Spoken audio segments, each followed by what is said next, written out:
ഉസ്ബെക്കിസ്ഥാനിലെ മലയാളി വിദ്യാർത്ഥിനിയുടെ കൊലപാതക കേസ് ക്രൈംബ്രാഞ്ചിന് വിട്ടു. ഹരിപ്പാട് പോലീസ് എടുത്ത കേസ് ആഭ്യന്തരമന്ത്രിയുടെ നിർദ്ദേശപ്രകാരമാണ് ക്രൈംബ്രാഞ്ചിന് വിട്ടത്. രഘുനാഥ് നാരായണൻ വിവരങ്ങളുമായി.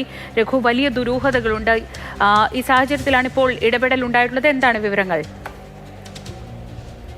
ഉസ്ബെക്കിസ്ഥാനിലെ ബുഖാറ സ്റ്റേറ്റ് മെഡിക്കൽ യൂണിവേഴ്സിറ്റിയിലെ 1ാം വർഷ MBBS വിദ്യാർത്ഥിയായിരുന്ന ഷാവരിയ ബസന്താണ് അതിക്രൂരമായി കൊല്ലപ്പെട്ടത്.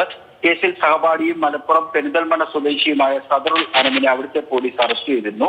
നാട്ടിലെത്തിച്ച മൃതദേഹം കഴിഞ്ഞ ദിവസം മണ്ടായം മെഡിക്കൽ കോളേജിൽ ആശുപത്രിയിൽ വീണ്ടും പോസ്റ്റ്മോർട്ടം ചെയ്തു. ശരീരത്ത് ആശ്വാസകരം പാടുകളുണ്ട്. ഒപ്പം തന്നെ കഴുത്തിന് പിന്നിലും മുറിവുകളുണ്ട്. നിലവിൽ ഹരിപ്പാട് പോലീസ് അച്ഛന്റെ പരാതിയിൽ കേസ് രജിസ്റ്റർ ചെയ്യുന്ന കൊലക്കുറ്റമാണ് യുവാവിനെതിരെ ചുമത്തിയിട്ടുള്ളത്.